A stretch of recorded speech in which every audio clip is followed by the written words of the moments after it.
네, 감사합니다. 제가 우리 방송실에 정성껏 준비한 PPT를 줬거든요. 그래서 우리 목사님 화면이 너무 잘 봤더라고요. 그래서 저는 얼른 PPT로 바꾸도록 그렇게 하겠습니다. 고맙습니다. 제 이제 PPT만 잘 보세요. 제가 어떻게 이렇게 준비했는가 말씀을 보면은요. 오늘 본문 말씀이에요. 근데 오늘 본문 말씀인데 요 말씀을 한번 제가 정리를 했는데 예수님이 고향 나사렛을 떠납니다. 그래가지고 이방 땅에 가서 사십니다. 그렇게 되면은 진리는 흑암에 앉은 백성, 이방 땅에 빛이 비친다는 말씀이에요. 제가 우리 민족을 한번 봤어요. 십자가 사건이 이루어졌을 때가 우리 민족의 삼국시대였는데 삼국시대에는 불교 유교가 먼저 들어와가지고 고려시대 때 숭불정책 쓰고 조선시대 때 숭유정책 쓰고 반만년 동안 무속신앙으로 살아가다가 선교사님이 우리나라에 와야 되는데 문이 굳게 닫혀 있습니다. 중국은 문이 열렸고 일본도 문이 열렸는데 선교사님이 들어갔는데 우리나라는 닫혀 있는 거예요. 그래서 저 닫혀있는 쇄국 정책을 위해서 간절히 기도합니다. 중국과 일본에서는 우리 민족의 언어가 있어서 세종대왕이 우리 한글을 이렇게 만들어 놓으셨기 때문에 벌써 성경을 번역하고 있었어요. 그래서 우리 민족을 위해서 이제 기도해서 저 문이 열려지면 선교사님이 올 수 있다는 말입니다. 근데 기도의 응답을 받습니다. 1882년도에 문이 열린 거예요. 미국이 고맙다고 미국을 견학시켜줘요. 보빙사라고 하는 견미당 일행이 이 모습 이대로 가셨었는데 그때 이분과 함께 기차로 3일간 동행했던 저 가우초 목사님을 잘 보세요.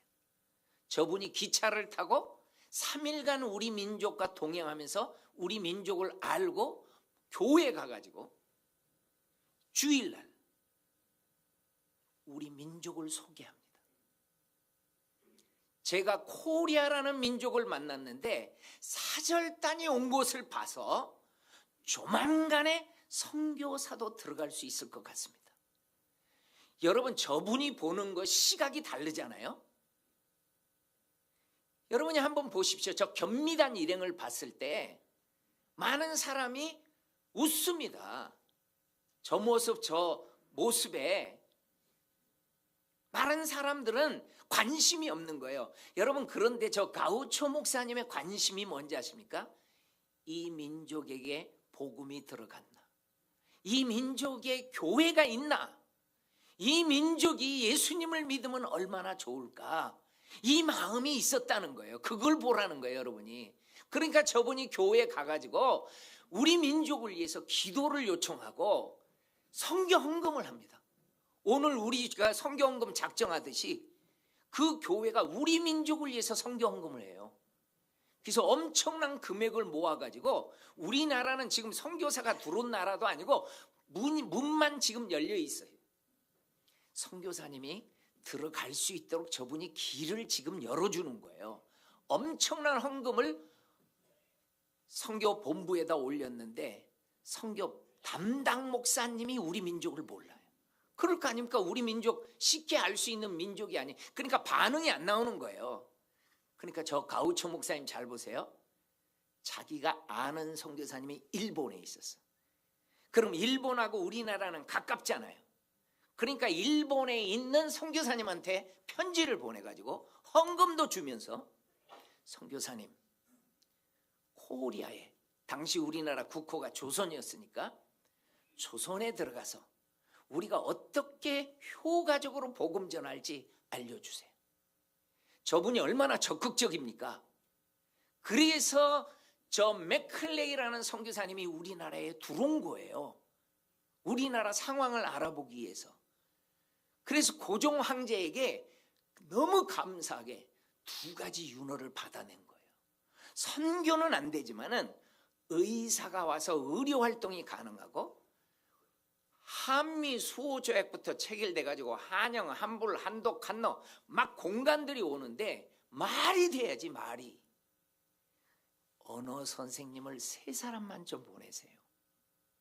이것이 의료 사역과 교육 사역이 윤호가 떨어진 거예요. 선교는 아직 안 되지만은. 그러니까 잘 보세요. 저 가우초 목사님이 우리나라에 종로 2가에 가면 가우초 기념 예배당이 있는 게 있어요. 그냥 생기겠습니까? 저렇게? 저분의 이름이 그냥 나오겠습니까? 우리 민족을 위해서 그렇게 복음화를 위해서 애썼다는 거죠. 그 성도들과 함께. 그래서 저 볼티모어의 러블리 레인이라는 교회를 당시 담임하고 있었던 목사님이에요. 근데 저 교회 건물이 지금도 그대로 남아 있습니다. 저렇게 돌로 잘 지어놨기 때문에. 가우초 목사님을 아시는 분들, 이 교회가 우리나라를 어떻게 위해서 기도하고 헌금했는지를 아는 분들은 저 교회를 찾아가는 거예요. 여러분 한번 생각을 해보십시오. 먼 훗날 라오스의 어떤 원주민들이 여러분들이 후원해가지고 성교회가 도와줘가지고 예수 믿었다고 한번 생각을 해보십시오. 교회가 잘 지어져서 오겠어요? 너무너무 예수 믿게 해줘서 고맙다고 올 거 아닙니까? 동일하게 마찬가지로 우리나라 사람들이 찾아가서 감사의 표시를 하는 거예요. 우리 민족에게 복음을 전해준 게 너무 고마운 거예요. 이 교회가 한 일이. 그러니까요, 저 가우초 목사님이 정말 선교 지향적인 목회를 멋지게 했던 분입니다. 여러분 보세요. 우리 민족에 의사가 와도 되고 언어 선생님이 와도 된다고 그랬잖아요. 그럼 당시 예수 믿었던 저 유럽의 크리스찬들, 캐나다, 미국, 호주의 그리스도인들이 우리 민족에게 반응을 보여줘야 될 거 아니에요. 와야 될 거 아니에요. 우리 민족에게. 오려면 떠나야 될 거 아니에요. 고향을 떠나서 또 우리나라에 와서 살아야 될 거 아니에요. 그래야지 우리 민족이 빛이, 복음의 빛을 받는 거 아닙니까? 오늘 본문의 진리 그대로라면은 이 반응이 오는 거예요. 공간들을 위한 의사가 필요하다는 구체적인 정보가 옵니다. 이 정보를 누가 들었냐면 중국에 있던 한 선교사님이 들었어요. 우리 북장로교 소속이었는데 이 선교사님이 알렌이라는 분이에요. 그래서 그 정보에 이분이 허락받아가지고 우리나라에 온 거예요. 1884년 9월 달에 와서 숨죽이고 지금 서울 정동에서 그 공간이 있는 사는 그곳에서 숨죽이고 있는데 12월 4일 날 갑신정변이 일어난 거예요. 그래서 민영익 씨 명성황후의 조카였는데 칼에 맞아 다 죽어가는 그 민영익 씨를 저분이 살려줍니다. 저분이 마침 외과 의사였어요. 정말 죽어가는 저분을 살려주니까 황실이 고맙다고 이분에게 병원을 할 수 있는 것을 열어준 거예요. 그게 광해원이라고 불렀고 그 이름이 바로 제중원호로 바뀝니다. 그래서 우리나라에 병원이 생기게 되는 거예요. 그런데 저 의사 선교사님이 저분이 가장 먼저 미국에서 의사를 구한다는 정보에 저분이 미국에서 가장 먼저 반응했습니다. 저분도 우리 북장로교 소속이었어요. 그러니까 장로교에서 그대로 이분을 허입해서 그러면 가십시오. 그래서 저분은 태평양을 건너야 했고 알렌은 중국에 있다가 왔고 그래서 빨리 온 거고 저분은 태평양을 건너는 거예요.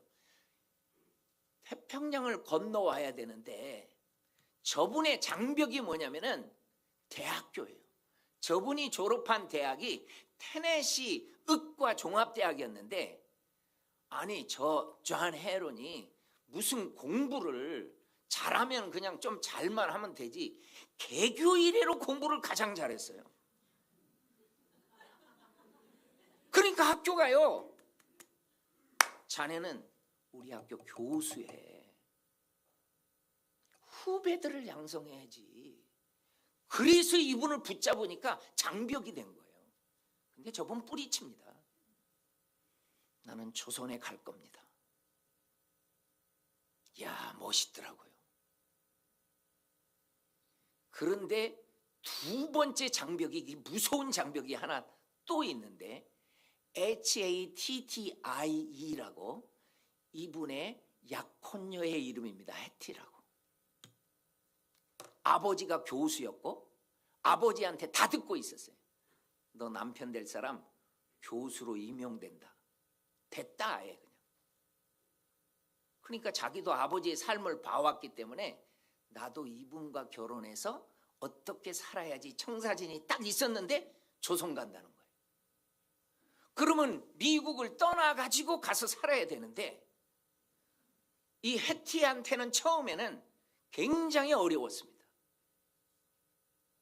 그래서 이게 장벽이었어요. 이 존 헤론이 말씀을 통해서 기도하면서 사랑하는 이 해티를 선교의 마음을 품게 해가지고 저 해티와 함께 드디어 태평양을 건너가지고 일본에 온 거예요. 일본에 와서 있는데 무슨 정보가 날라왔냐면 지금 조선어를 공부하고 있을 때 갑신정변이 일어난 것이 온 거예요. 조선에 난리가 일어났으니까 잠시만 일본 땅에 조금만 더 체류해달라. 그래가지고 이분이 빨리 못 온 거예요. 그래서 그 다음 정보를 기다리면서 우리나라 말을 정말 열심히 공부했는데 야, 저분은 수재였기 때문에 우리 말을 공부하다가 정말 감동을 받습니다. 어쩌면 이런 그 멋있는 글씨가 있을까? 어쩌면 이렇게 꿋꿋하게 깨깨 꿀꿀 이런 것까지 다 쓸 수 있는 정말 우리나라 글이요 과학적인 글이에요. 세종대왕 생일에 내가 한번 한글날 TV를 봤는데 언어학 교수가 자기 제자들한테 세종대왕 사진 앞에서 이분 대단한 분이다. 이런 글을 만들어내신 분이다. 정말 우리 글이 멋있는 글입니다. 그러니까 저분이 갑신정변 때문에 기다리라고 해서 기다리는 사이에 나중에 태평양을 건너왔던 언더우드 아펜젤로 먼저 와버린 거예요. 그래서 몰랐어요. 먼저 왔다가 이걸 그래서 다음 뒷배로 바로 옵니다. 저분도. 그런데 저 인천에 도착한 저 두 분이 우리나라가 호락한 나라가 아닙니다. 호락호락하게 목사님 둘이에요. 저분들은 다 목사님이에요. 목사님 가십시오. 여기는 목사가 들어온 나라가 아닙니다. 아직 성교문 안 열렸어요. 그래서 둘 다 쫓아내는데 저 북장로교 선교사였던 알렌이 언더우드가 북장로교 총각으로 와가지고 저기 이분은 좀 병원에서 일하게 해달라고 그래요. 그래서 아펜젤라 선교사님은 부인하고 같이 왔다고 여자는 안 단다고 하죠. 저 부부 쫓겨납니다. 그래서 언더우드만 제중원에 와가지고 이분은 목사인데 복음도 못 전하고 지금 약봉지 싸고 있는 거예요. 환자 날르고. 여러분 우리나라가 복음이 빨리 그렇게 전해질 것 같아도 들어왔어도 못 전해요. 지금 숨죽이고 있는 것입니다. 근데 여기에 존 헤론이 의사가 온 거예요. 이분은 의사니까 바로 제중원을 맡아서 사역을 하게 된 겁니다. 스크랜턴 패밀리가 태평양을 건너와가지고 저 윌리엄 스크랜턴이 제중원에 와서 또 사역을 합니다. 제중원 공동체가 된 거예요. 처음에는 선교사님들끼리 예배를 드리고. 그런데 보세요.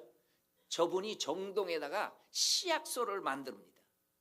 그러다가 나는 천민들에게 찾아가서 천민들한테 복음을 전해야 되겠다 해가지고 저분이 남대문 시약소, 서대문 시약소, 동대문 시약소.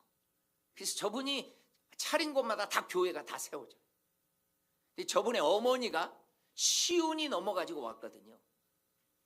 저 어머니의 기도를 하나님이 빨리 듣습니다.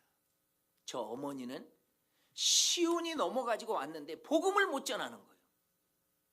하나님, 나 이제 얼마 안 있으면 천국 가야 되는데 복음도 못 전하고 가면 어떻게 합니까? 빨리 복음을 전하게 해주세요. 하고 정말 간절히 이 기도 대장이었어요.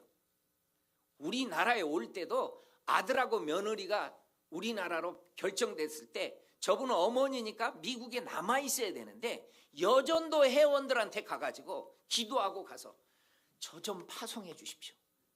그래서 여전도 회원이 저분을 파송한 거예요. 그래서 저분이 와가지고 기도를 간절하게 하니까 저분들이 온 2년 만에, 저분들은 1885년에 지금 막 왔거든요. 그러면 2년 만에 우리나라의 선교의 문이 열립니다. 그럼 몇 년에 우리나라의 교회가 세워지겠어요? 1887년에 세문안 교회가 세워지는 거예요. 그게 정동 장로교회라고 처음에 불렀던 거예요. 나중에 이름이 세문안 교회가 된 거고, 베델교회, 지금 정동제일감리교회가 그래서 87년도에 세워지는 것입니다. 그러면서 저분은 교회를 못하게 하니까 아들의 환자를 데려다가 가리키는 게 우리나라의 이화 학당이 되는 거고, 지금 이화 여자대학까지 연결된 거예요. 그리고 자기 삶을 멋지게 들이시고 양화진에 잠들어 계십니다. 그럼 제가 원리를 하나 보겠습니다. 저분들이 고향을 떠나서 우리 민족에 와서 살았기 때문에 이 역사가 이루어지는 거예요. 우리는 흑암에 앉은 백성이었어요. 사망의 땅 그늘에 앉은 자들이었어요. 이때 주님의 복음의 빛을 받게 된다는 거예요. 제중원을 섬겼던 존 헤론 선교사님이 5년간 우리 민족에서 정말 열심히 사역을 합니다. 제일 안타까운 것은 저 선교사님이 5년 사역하고 목숨을 잃어요. 그래서 고종 황제에게 찾아가 가지고 선교사님들이 우리 선교사님을 묻을 수 있는 땅을 달라고 해서 서울 양화진이 생긴 거예요. 저분 때문에. 그럼 여러분 언도도 한번 생각을 해보세요. 존 헤론하고 나이가 같았고 우리 북장로교 소속이었고 마음도 맞았고 너무 친했어요. 근데 사랑하는 친구를 양화진에 묻고 안식년에 가가지고 내 친구 대신에 의사가 필요합니다, 이 정보를 준 거예요. 근데 이때 반응한 분이 올리버 에디슨이라는 분이에요. 근데 저분을 보다가 내가 너무 놀란 게 너무너무 어려운 가정 환경에서 그렇게 고학을 하면서 겨우 토론토 의대를 졸업한 거예요. 못 먹어가면서 공부를 해서 졸업을 했어요. 졸업을 하고 이제 병원을 개원해가지고 살만할 때입니다, 이제는. 그리고 토론토 의대 교수로 임용이 돼가지고 이제는 자기 제자가 있고 병원도 개원해서 이젠 살만한데 언더우드 선교사님의 정보를 들은 거예요. 근데 저분이요, 모든 걸 다 접어버리더라고요. 저 선교사로 보내달래요. 근데 이분이 우리나라에 올 때 아이가 셋이나 있었고 부인은 또 넷째를 임신하고 있었어요. 상황으로 봐서는 정말 어려운 상황 아닙니까? 자기 그냥 고향에 살면 얼마나 많은 일을 하면서 살 수 있겠습니까? 성경 헌금하면서 살면 되죠. 그런데 저 상황을 극복하고 저분이 태평양을 건너요. 여러분, 그러니 임신한 부인이 얼마나 힘들었겠습니까? 얼마나 힘들었는지 태평양을 건너서 일본에 와가지고 부산에 왔는데 부산에서 넷째가 태어나요, 정박했다가. 그래 얼마나 힘들게 온 겁니까? 그 넷째가 저 아들입니다. 더글라스 브레이라고.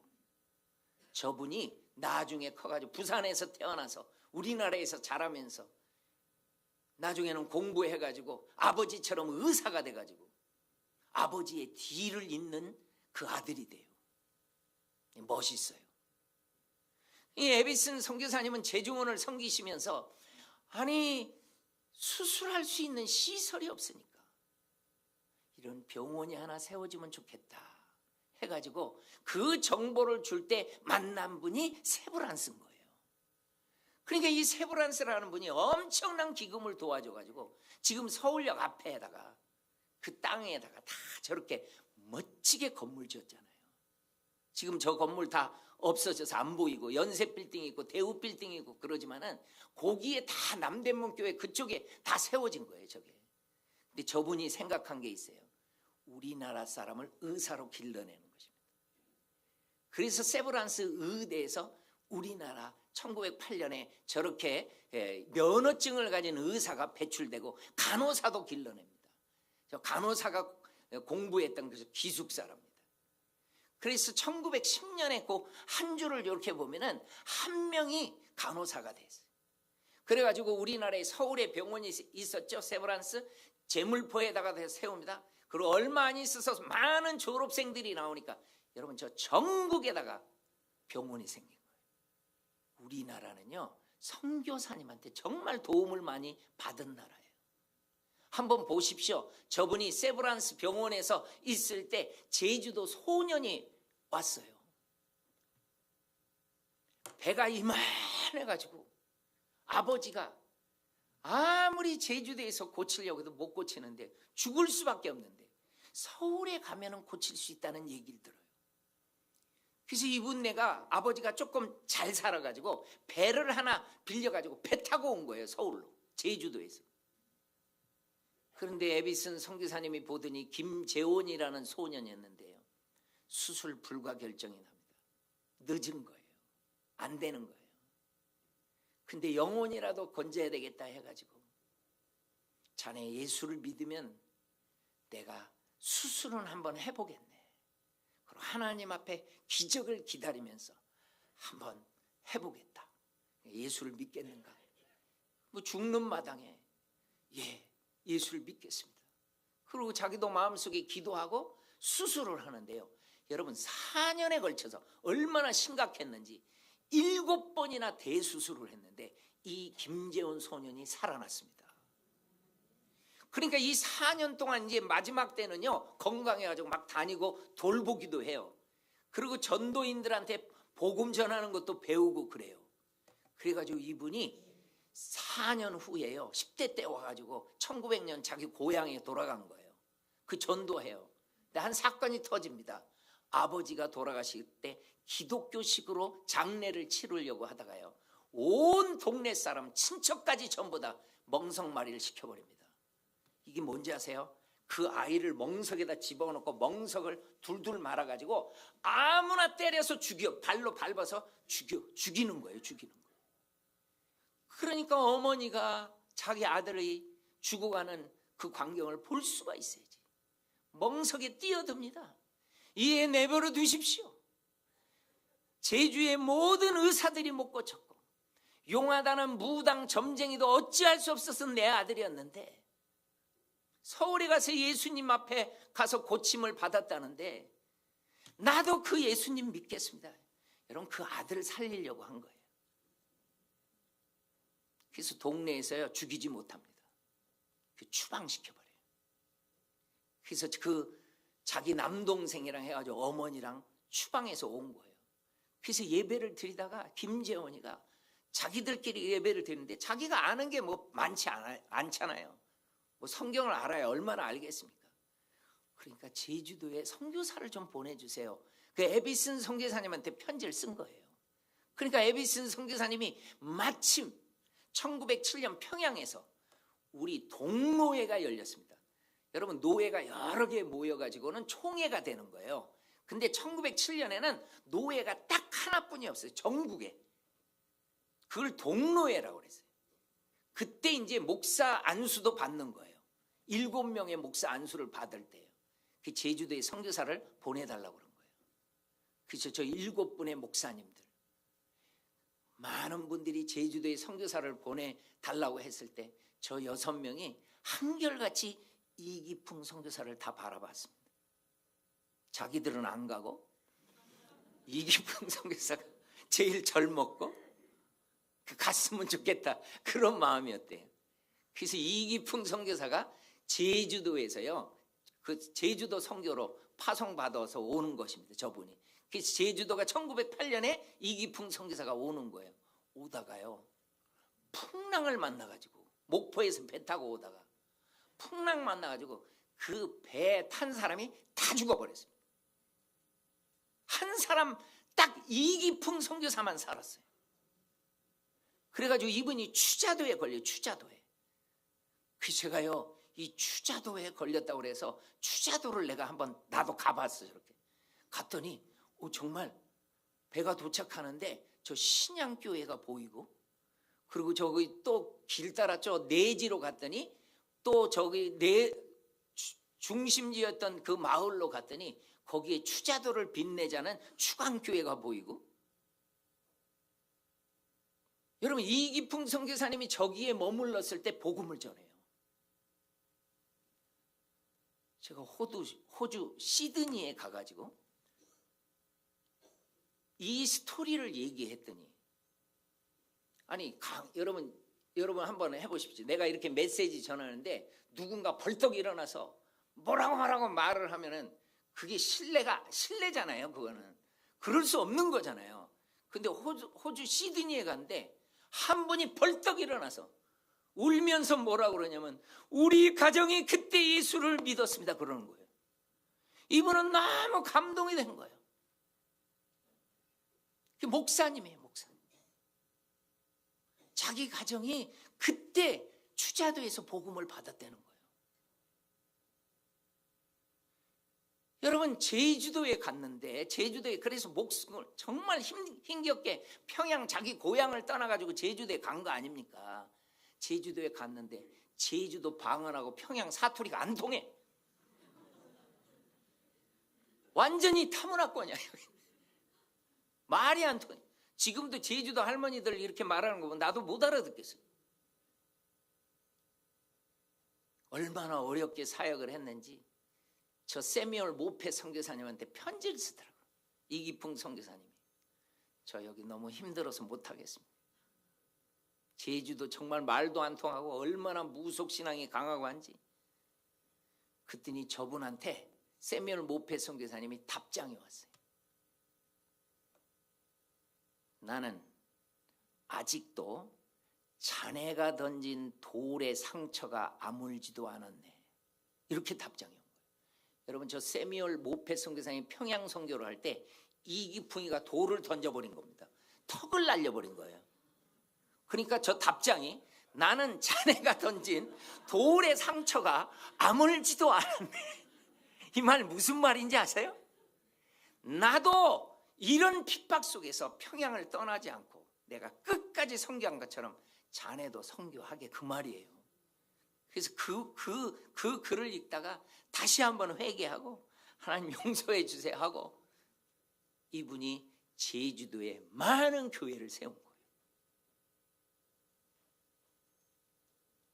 그리고 고향을 떠나 이방 땅에 가서 사는 저 구절을 이기풍 선교사님이 가장 좋아했어요. 그리고 실제로 실천을 한 거예요. 그리고 소년 김재원이는 나중에 제주도의 첫 번째 장로님이 됩니다. 그래서 지금 성안교회 성내교회 가면은요 저 김재원 장로 이기풍 목사님의 공적비가 있어요. 그게 스토리입니다. 참 감사하게도 우리나라의 한 스토리를 보면은요 호수돈이라는 이런 이름이 있잖아요. 혹시 여러분 호수돈 저 학교가 지금 어디 있는지 아세요? 대전에 있어요. 개성에 있었는데 대전에 이제 온 거죠. 공사나 됐으니까.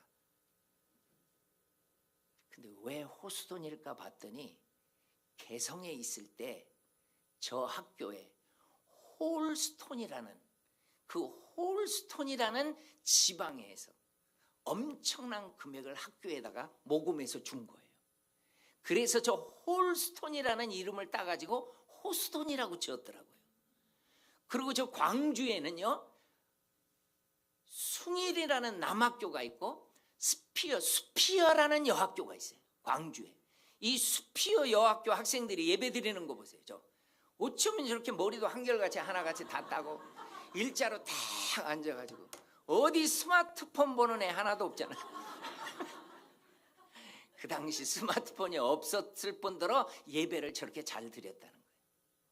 여러분 저렇게 드렸던 권사님들이 요즘 삐딱하게 예배 드리면 시험 안 들겠어요? 그럼 왜 이게 이 스피어냐? 스피어가 왜 됐느냐 봤더니 스펠이 SPEER이에요. 영어는. 여러분 이거는 수피어라는 여사가 자기 남편에게 얘기를 해가지고 또 많은 분들한테 얘기해서 그 광주 여학교에 엄청난 금액을 후원해 준 거예요. 그래서 스피어가 수피어가 된 거예요. 부산에서는 이사벨이라는 학교가 있습니다. 그 영어 이름으로 그대로 쓰고 있는 그 이사벨이라고 하는 분의 그 학교에 세워서 그렇게 된 거예요. 여러분 제가 마지막으로 한 이 학교를 소개합니다. 군산에 있는 학교입니다. 전라북도 군산에다가 선교사님이 학교를 사역했는데 일제는 우리나라의 모든 학교들을 폐교시킵니다. 특별히 선교사님이 세운 학교는 거의 다 폐교시킵니다. 그러니까 선교사님이 폐교한다고 그러니까 이유가 뭡니까? 뭐 이유가 있어야지 폐교할 거 아닙니까? 그랬더니 이 일제가요, 말도 안 되는 이유를 갖다 댄 거예요. 시설 부족. 그러니까 선교사님이 글을 쓰더라고요. 편지를. 여러분들이 보내주신 그 금액으로 자그마하게 학교를 시작을 했는데 시설 부족이라고 우리 학교 폐교당합니다. 이 글을 성도들이 보다가 한 성도가 그 글을 봤는데 이 성도는 정말 가난한 성도예요. 끼니를 못 이어요.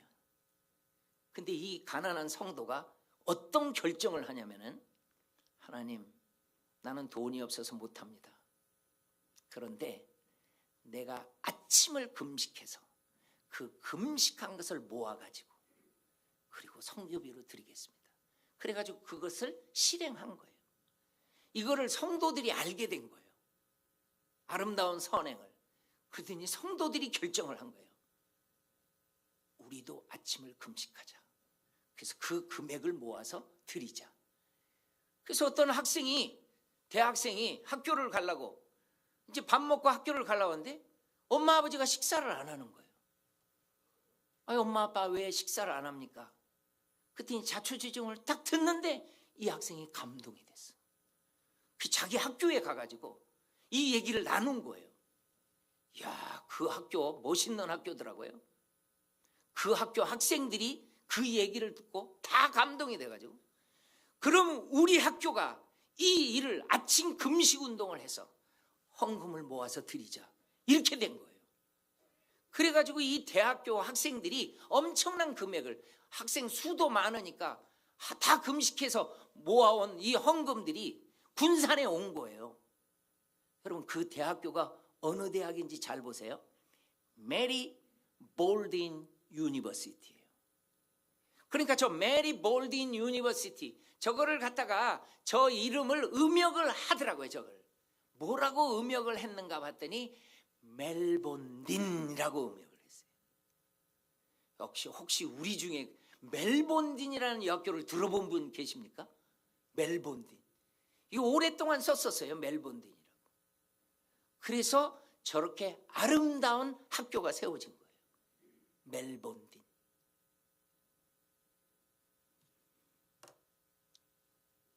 저는 아프리카 감비아에 선교사로서 사역을 했었습니다. 우리 집사람한테 들은 얘기예요. 제가 들을 얘기는 아니더라고요. 우리 집사람이 선교사님한테, 여자 싱글 선교사님이 한 얘기를 저한테 해준 거예요. 그 선교사님은 속옷도 기워 입는데 그러더라고요.